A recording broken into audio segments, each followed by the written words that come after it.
Magandang hapon mga kalodi. So ngayon, naubusan na tayo ng ating patuka sa ating alagang manok. So meron na tayo ditong nabili na bago bilang kanila patuka.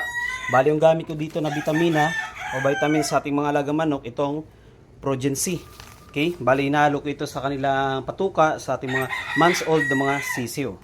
Tapos ito sa mga 3 to 4 months old, ito yung gamit ko, Integra 2000, 25. Okay, Integra 25 lang gamit ko dyan sa kanila. And then, sa mga day old naman, hanggang week old, gamit ko naman dito isang itong Integra 1000.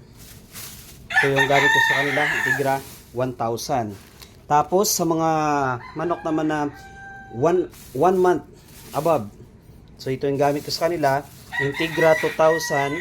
Tapos, yung ginagawa ko rito, hinaluan ko po nito. Ito po yung inahalo ko sa kanila. Yan.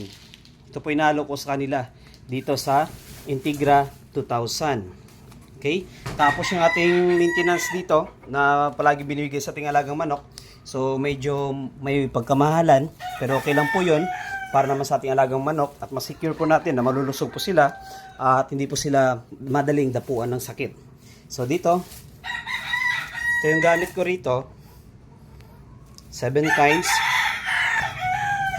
kinds po yung binili ko rito bilang drains nila. Tapos itong yellow nito, golden crack corn naman yan. Tapos yung sa pinakailalim, ito yung Integra 3000 plus. Bali yung ginagawa ko, nahalo ko lang yan. Yan, ito na yung nagiging maintenance nila. So medyo may pagkamahalan lang, pero okay naman po yun. Masaya ako kasi nakikita ko naman na goods at healthy po yung ating alaga mga panabong na manok. So ito yung dalawang balde po yung lagayin ko ng ating mga feeds. Kayo mga kalodi, pa-share naman ng inyong mga mixture ng inyong feedings sa inyong mga alagang manok. Salamat!